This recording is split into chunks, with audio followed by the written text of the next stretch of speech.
Hello, welcome to the Horti-Culturalists. I'm Matthew Lucas. And I'm Stephen Ryan, and we post a video every Friday, so why not hit subscribe and the alert button so that you can keep up with our daring do. Yes, and if you've got a burning horticultural question for Stephen Ryan, put it in the comments below, say where you're from, and he will answer them every Monday in 60 seconds. And if, of course, you're a really keen gardener, don't forget the Royal Horticultural Society of Victoria. I'm the patron. If you want to get involved in horticulture in that way, they're a great organisation with members all over Australia. They are indeed. But Stephen, Yes. that beautiful yellow behind us, where are we? What's going on? All right. Well, that's an Aeonium, which are fabulous plants that come mainly from the Canary Islands. And we're in the garden of Sue Davies, who is a passionate collector of all things succulent, although she doesn't stop there. So you've got a beautiful Agave attenuata behind us as well. And if I'm correct, over my other shoulder, I can see a lovely Crassula in flower up on the mound over there. So all sorts of fabulous plants, and they're all put together in such a wonderful way. Really, such an incredible eye. Well, I think without further ado, let's go meet Sue and talk about her incredible garden. Yes, I think that's the best thing we could be doing.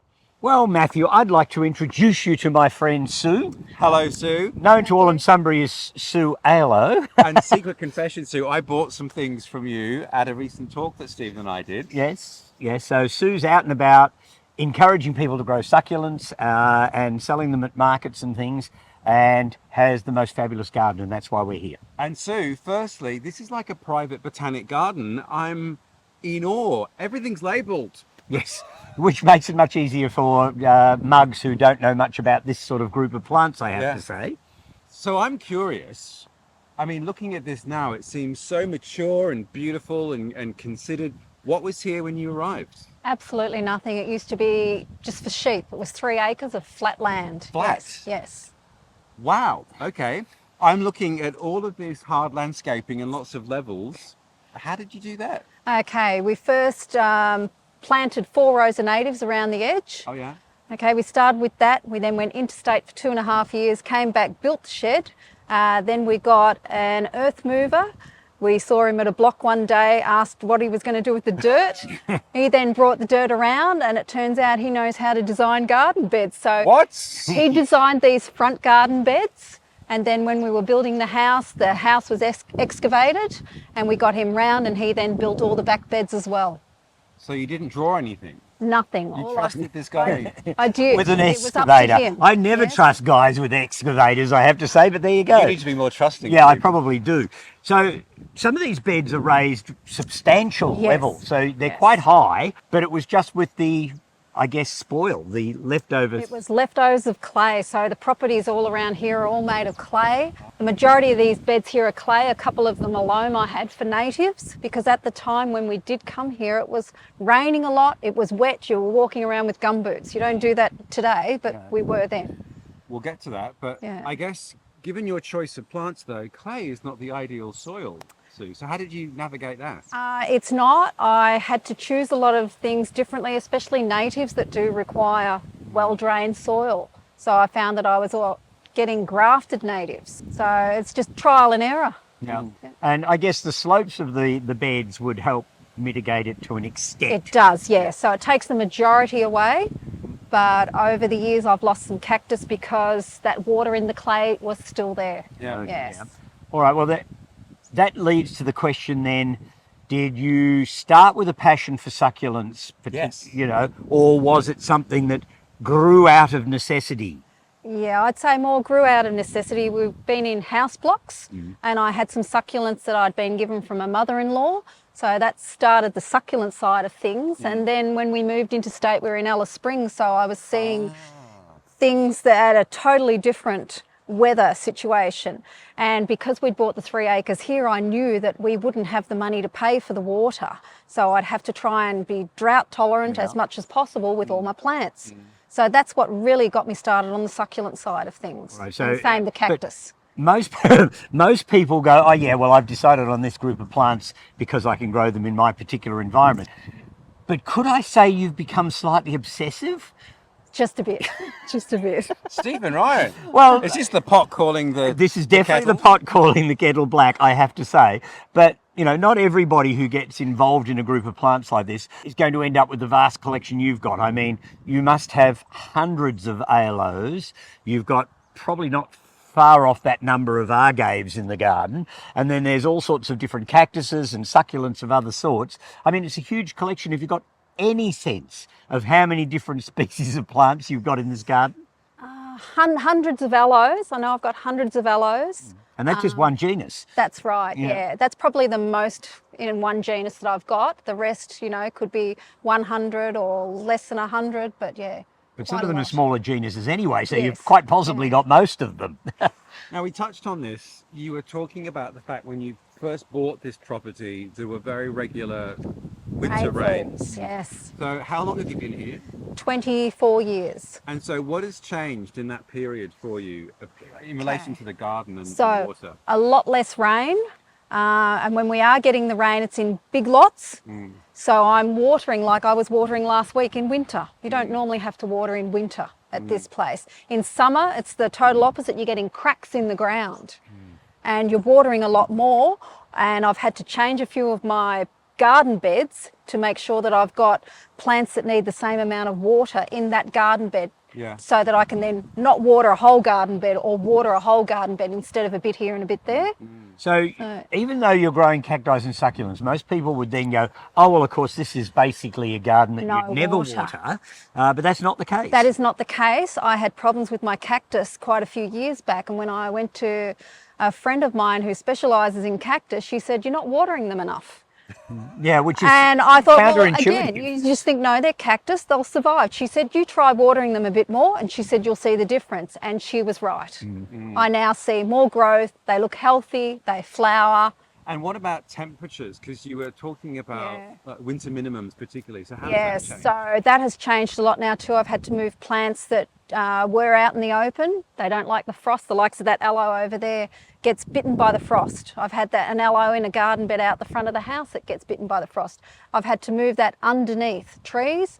I've had echeverias that were in full sun that I've had to move out of full sun because they cannot handle it these days. And they're So now it's in a both shady directions. part. Yeah, Yes. so it's in both directions. Yeah. So the frost damage, of course, with a succulent is Yes. is awful, because if you get a perennial frosted, it comes back again immediately the right. next season. But with a succulent, you can ruin the look of it for a long time. Yes, well, things like Crassulas, it'll eat all the foliage, Yeah. but it doesn't generally eat the stems, whereas things like Echeverias, it's the whole lot's gone. Plus side though, we were just pointing out some things like, oh, so the colours that can be triggered by colder temperatures Degrees, than yeah. the plant's perhaps built for are Definitely. actually quite beautiful. So it's not actually going to kill it or damaging it per se, but it's creating these amazing colours. Creates colour in them. You'll get redness coming out, orange coming out, Yeah. brown aloes. People look at brown aloes and go, oh, aren't they different? Yeah, because they're not watered a lot. Yes, and the other thing with cold or temperature-induced coloration in foliage is that they normally go backwards and forwards. So it's not like a deciduous tree foliage that drops off. So you can get this interesting colour as long as it doesn't get to the point of frosting. Yes, So that's, I guess, the point that you don't want it to go past. that's right. Yeah. And see, one of the things that strikes me in your garden is just the colour and the form, the amount of foliage variation. If you imagine like the classical perennial border that we've done in much cooler, more temperate gardens, where you've got flowers and fluffy leaves and whatever, you're kind of achieving a similar thing, but from a vastly different array of plants in a dry garden. Same sort of thing, but yes, with cacti and succulents, and hence all I've tried to do is get colour and the range of textures and have a difference between them so that there's a contrast. I mean, right next to us is a classic example of that. There's sort of almost golden yellow. There's Oh, exactly, the sedum of Yeah, you got that's the a beautiful sedum. yellow, and then the green of the agave and with blue either and side. silver. Yes. It's just a masterclass. A red aloe. Aloe as well. So A masterclass in colour palette design, Sue. Well done. Thank you. Well, Stephen, this garden, I mean, it's interesting, Sue talking about the landscaping yeah. and just leaving it in the hands of the guy with the trucker soil. But honestly, it seems as though it's been designed by like a master landscaper, because wherever you go, there are these beautiful vistas. Yep. You can't see to the end. No. You want to turn corners. Like classic garden design. I mean, it's around about 3 acres, so about a hectare, but Yeah. it feels so much bigger. Oh, we've come to a dead end, Stephen. Yeah, well, we have, but that's always part of the fun, isn't We're going it? to flip around. There we Yeah. go. So because there's so many hidden corners and unexpected paths and what have you, this whole garden just seems far, far bigger than it actually is. Now, here's a fantastic Cassonia. Yep, and if you look above, you can actually see that this one's coming into flower, so it's got its buds ready to open up, and it's shooting below. Yeah. And we, of course, have made a Cassonia special with Lyle, whose nursery is not far from here. Yeah, exactly. And there's all sorts of wacky, interesting plants that leap out at you as you walk around. Here we've got a really interesting plant, which is Acacia baileyana in its weeping form. So it's a weeping form of Cunninghamii wattle. And there's also that acacia behind us with the golden foliage. I'm going to spin around look at that that. one there, the beautiful golden foliage, which just contrasts with all the other foliage of the plants around You've got it. the Aeoniums with their purple foliage in front of it. You've got Crassulas, you've got lovely big Aloes, Euphorbias. It's just amazing what diversity is here. And for me, this aloe here has to be the highlight plant of our visit today. I mean, it's going to flower, it's not actually in bloom yet, but I don't care. I think the foliage on this plant, which is Aloe vanbalenii, is just so incredibly spectacular. Why would you need it to flower? It is incredible, and I'm not sure if you're getting this, but it's kind of like a bad prop from a sci-fi film. It is so red and green. Yeah, and the leaves sort of curl in sort of odd directions. It's not a really formal looking plant. In fact, it's probably had a bad hair day, but I think it is truly remarkable. And so for me, I have to say, I think this is probably, of all of Sue's aloes, the many hundreds that she has, possibly the highlight plant for me of the trip. And I think she was saying too that this is that colour because of her temperatures. So this isn't how it would normally look. But I think the other thing which we can say is that Sue has got the most incredible eye, because the way that she has grouped and placed plants is, I think, without parallel. I don't think I've seen such a beautifully composed garden. It is, it's fabulous. I mean, the textures, Yeah. the shapes, the colours, the forms, everything sort of adds to a whole more than the individuals would on their own. Now, Sue, I love a horticultural book, and your garden is reminding me of two places for different reasons. One is the Ruth Bancroft Dry Garden in California, and the other is Lotus Land, which is also in California, but a mix of types, but has a lot of cacti and succulents. Do those gardens sort of ring any bells? They sure do. Both Jim and I went there a few years back, and Yeah. thousands of photos later. And had you, when you were laying out this, did you know about those gardens, and were they in No, part of? no. No. So you can take this as your original idea then, that's fine. More through people's gardens that I've visited over the years when I went to the open garden schemes years ago. That's Yeah. where I got all this from. Yeah. Really, really. So local gardeners were your inspiration. Local gardeners. There was one in particular was Heather Chalmers. So she's the mother of Lyle Philippi from Raymond Nursery. Just up the road, and we've made many a film with Lyle. Okay, Yes. and I was a florist, and she used to be the supplier of all the proteas. And I was the one who loved the proteas and the banksias, and I went out to her house one day and visited her garden, and from that day on, that's what I knew I wanted. A garden what? that was like hers. We didn't talk to Lyle about his mum's garden when we spoke to him. didn't. Yeah, we never thought to. Well, There you go. next time we talk to him, we will. His mum. But Stephen, there's something I noticed lurking, which I want to go and have a look at. Follow me, Stephen. All right, lead on, Macduff. So underneath this pepper tree, Stephen, right, Yes. is a favourite plant of mine. I'm always amazed to find them growing outside in people's gardens in the wild. Okay, I'm going to spin the camera around and show you here we what go. I'm loving. Stephen, growing up underneath this, they're Chilean, aren't they? They're Mexican, these pepper trees. The pepper trees, yes, they come from Chile and Argentina. So underneath this Chilean Argentinian tree is this Dioscorea. Yes, elephantipes, and you can understand why it's called elephantipes when you see the cordex at the bottom, which is just enormous. Incredible. So this one is obviously under the protection of a tree, so it's not getting huge amounts of rain when it does rain here, which is not very often. Yeah. But it's so healthy and beautiful, and actually covered in seed pods. Yeah, so it's obviously a girl one. Yeah. Because that happens with these as well. You have Oh, boy you've and got to girls. have a boy and a girl. Yes. Oh, so there the must secret of the birds and the bees, Stephen, right? Yeah, so obviously there's a boy and a girl one involved here somewhere if that's producing viable seed. But it's a beautiful way to grow it. It's just growing, finding a way onto the branches of this tree. Oh, I love this plant.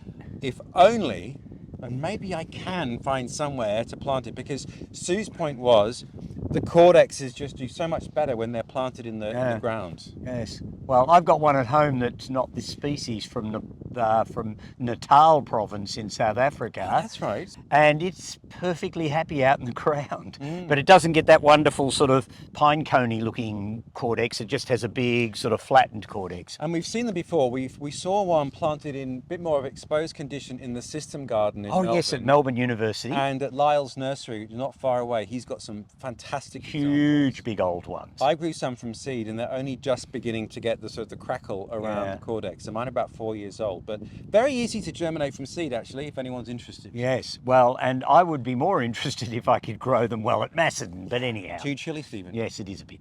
So this caught my eye. Yes. Tell me all. All right. Well, this is something that's been happening a little bit with Australian natives of recent times, where horizontal or weeping forms are being grafted onto standards. Yeah. So you can use a much stronger understock, so you have a really good root system under it, and then you can end up with a horizontal or weeping standard. And in this case, this is a Hakea, a hybrid Hakea called Burrendong Beauty. And it's been grafted onto an understock, which may well be a much more vigorous and tough Hakea. It might be Lorena or one of those. And so it's ended up as being a horizontal sort of grafted standard. So how's that? But wait. Oh, yes. If we cunningly spin around. Yes, we come around the corner here, and Sue has quite cleverly planted one in the garden right here. So here it is on its own roots, and it's making a low mounding bush. Yeah, much lower to the ground. The flowers of Hakeas are always sensational. I remember when we first came to Australia and I was 13, and there was one growing over the fence in our neighbour's garden, this massive ball of, magenta and ivory, and I thought, that is the most extraordinary thing I've ever seen. Yeah, they are. They're a great group of plants. They're not as commonly planted as some of our other natives, but there's some wonderful Hakeas out there, and of course there's been some selection and breeding done with them as well, so some interesting garden forms have come about. And this, I mean, so this spinning back this way, yes, that kind of grafted standard form, that's the kind of thing you'd see in like a cherry, you know, very traditional Northern European. And in fact, plants. It can be a formal feature plant in a much more formalised garden. I could see that as a centrepiece with box hedging around it and white gravel. So it can work in lots and lots of different ways. So some of our native plants are being reinvented in a way and making them very useful in lots of other ways. Talking of native plants though, that has caught our eye. Let's go and have a look. Oh yes, I can imagine why. This prickly but incredible plant is just looking majestic on this mound. Yes. What is it? Well, this is one of the Western Australian Hakeas that has taken an interesting divergent evolutionary path in that it has grown completely different foliage and different form to almost any other Hakea. So when you first see it, this is Hakea victoriae, when you first see it, you'd think, what is it? It doesn't look like a Hakea. The flowers hide down in amongst the foliage, so it's not so much about flowers. It's about this amazing scallop shell shaped leaves, which are stiff and prickly as, you know, so heavy and hard. And you'll see this plant growing in parts of Western Australia, in poor sandy soils. Now, normally in gardens in eastern states, the only way you can grow this plant is to have it grafted onto a hardy understock because they don't grow on their own roots very well. But Sue assures me this plant, which is some 20 years old, is actually in a clay soil on its own roots. So I don't quite understand why. It just must be that Sue's such a good grower that even things that shouldn't be growing here do. I don't know. It's an extraordinary thing. unlike anything I've ever seen. And it doesn't look like it would be Australian. It looks to me as though it'd be more South African. Yeah, although I guess when you think about it though, Hakeas are closely related to Proteas. Yes. So they're in the same plant family. Yeah. And so I guess this has developed some of the more Protea-like characteristics, whereas our other Hakeas have gone more towards the grevillea look. Yes. So yeah, so it is a quite interesting and fairly unique plant. Okay, there's something over there we need to show everyone as well. All right, let's go. Diving through. Well, Matthew, have you ever seen a jade plant, Portulacaria afra, hard to say, as big as this? I mean, No. Sue has actually got 2 or 3 or more in a cluster, but they're 3 metres tall. Taller than me. Yeah, they're amazing plants. She tells me it's too cold here, so they rarely flower, but they're certainly wonderfully healthy and hardy looking plants. And again, who'd have thought as a garden plant, because it's so structural and amazing in the garden. Yeah, and it's normally seen for luck's benefit as a pot plant outside your front door, because it's meant to bring you luck. These ones would bring lots of luck because they're huge. Sue's got lots of great luck. Now, there is one other thing that we should show people that's kind of a common house plant that's doing its thing over here. All right. So this catches my eye, Stephen. Yes. This is another one like the jade plant that tends to be seen as a smallish pot plant in most people's gardens. It's one of the crassulas, Crassula ovata, and it's a wonderful bushy succulent with very attractive foliage with sort of burgundy edges to the leaves. But these ones have come out with a mass of lovely little pinkish flowers on them. And they're looking just splendid at the moment. And I must say too, because it's midwinter and it's in flower now, there's one near me that's in bloom, again planted in the soil, loves life in Melbourne, covered in bees. The bees love it. Yeah, well, it does give them something to forage when the weather's fine enough to go out on a winter day. Too true. Aeonium, Stephen. Who doesn't love an Aeonium? And especially when they're in full bloom like this one Yeah. is. I mean, they're a wonderful group of succulents. There's a number of species. They're mainly Canary Island natives, although there are some that extend into Madeira and other parts. But you'll see all sorts of Aeoniums, both monocarpic ones and shrubby ones like Arborea, this one here, growing all over the place in the Canary Islands. And they're great garden plants in a climate like this. Yeah.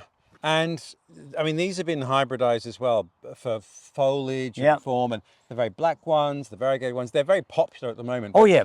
It's always incredible to see them in flower because they are such massive heads of bright gold flowers. Yes, it's a really intense shade of yellow. In the middle of winter. And I think, yes, you're right, again, in the middle of winter when we're always looking for a bit of bright colour, and they really are remarkable plants. And of course, you break a piece off, shove it in the ground, and you've got another Aeonium. So how hard could it be? Not at all. All right, Stephen, this is like our play school moment. Yeah, it certainly is. Are you sitting comfortably? No, I'm sitting on a very cold concrete block. But anyhow, anything for our viewers. Why are we sitting on these concrete blocks, Stephen? Well, because we're going to engage with this plant that's growing here. And it's a fabulous plant that you don't see used terribly often. And Sue tells me that she's decided to opt for this plant because grass became too hard to manage, needed far too much water. And so she planted this little daisy in here, which is called Dymondia margaretae. And I have to say it's a bit of self-aggrandizing because the lady who discovered it was Margaret Diamond. So that's where the name comes from. She didn't hide herself under a bushel. Yeah. So she not only got a genus named after her, but she also got the species named after her as well. So how's that? But I think what I want to just talk about, though, is lawn alternatives. So this is a dry garden that really doesn't get much water at all. You'd think the idea of a lawn or a green carpet would not work at all. And yet this is really densely growing. There's no soil. There's no weeds. No, although I believe that there's a little bit of weeding required. Oh, look, nothing. You get nothing for nothing in this life, you know. You've got to put the work in. And it's really a silvery carpet, really, because the leaves are quite dark green, but the underside of the leaves are quite silvery. And because the leaves roll over on the edges, you get this sort of almost silver variegated effect to the leaves. And in spring, this whole lawn will be a mass of yellow daisies that sit right at ground level. I've never seen this plant used like this. I've seen it used as a ground cover in drier gardens, but as a lawn, It's stunning. And Sue was saying it doesn't respond hugely well to a lot of foot traffic. No, you can't keep walking over it. No, which is why she's got paving stones. But I'm staggered. This is amazing. Well, Why isn't everyone doing this in Australia? Unfortunately, they might now do it. It's not unfortunate. No, it is, because that means everybody will have done it. And we won't be so flabbergasted by it Plant anymore. snob. Yeah, I know, I'm a terrible plant snob, but it doesn't matter. I think Dymondia is a great little plant. It's South African, I think, from memory, and related to the gazanias. Says so on the label. Oh, I didn't notice the label over there. See, I knew.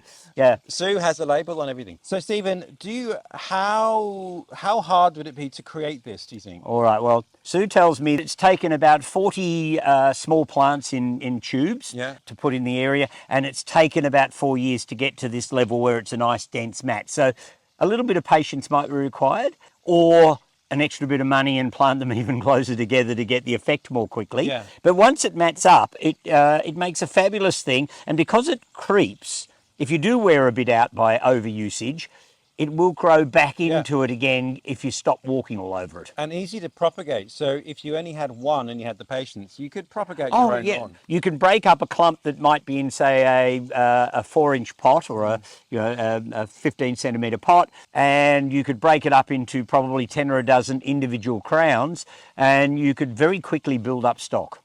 This is genius, Sue.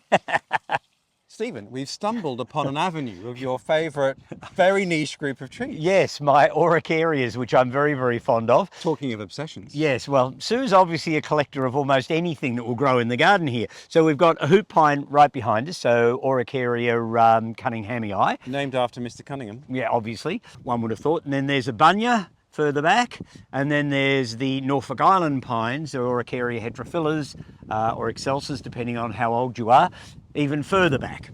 Now, given Sue's talking about her rainfall here, and this is a dry garden, I'm surprised that the hoop pine, is doing so well in what's, I mean, kind of an arid garden almost. Yeah, well, you've got to remember, of course, a lot of these conifers go back to well before the dinosaurs. So they will have been through ice ages and drought periods and all sorts of other things. And I have this theory that a lot of these very early conifers, in fact, have inbuilt hardiness that in their wild habitats now they don't need, but it was there for different climatic periods that they've lived through. So some of the Araucarias and agathuses from New Caledonia are surprisingly cold hardy, and yet they never get frost in New Caledonia. So how does that happen? Is it just an accident, or is it something they developed earlier? Design. Yes, so there you go. Oh, this place is amazing. Yeah. It really is. Such an artist's eye. Great labelling. Yes, it's got everything going for it. My head is spinning after looking at all these amazing plants, many of which I can't grow, but that doesn't stop me enjoying them. I can. Yeah, well, you can. You come from Melbourne, so you don't get the frosts. The other thing is, we were just talking to Sue, and she makes all her own labels. Literally every plant has got a label. Yep. And she makes them herself. Yeah, she does get annoyed when they change the name, though. I can sort of understand that. Yes, but she doesn't have to order them. She can do it Yeah. herself. Now- There is handiness. And I might add that if you are in Victoria and if you have a group, you can actually make group bookings to come and visit Sue's garden. It's not open to the general public, but she's quite happy to have bus groups come through. So if you want to do that, get in touch. I'm sure you'll have a lovely day out. So if you're interested, email Stephen at his nursery, Dicksonia Rare Plants, and he can facilitate an introduction. Yes, what a good idea, because you'll be blown away. Ah, it is the most beautiful garden. Well, Stephen, this has been amazing. Thank you, Sue. She has made us lunch, made us tea, given us cake. Thank you. And we hope to be back here at other times, because the collection of plants here is remarkable, and there's lots of stories that we could still do here. There are indeed. But until then, you'll have to hit subscribe to find out what we're doing next week. And don't forget our Monday Shorts. So if you've got a question you want me to answer, please put it in the comments below. Tell me where you're from, and bingo, I will answer your question. Bingo. There you go. We look forward to seeing you next week. Bye all.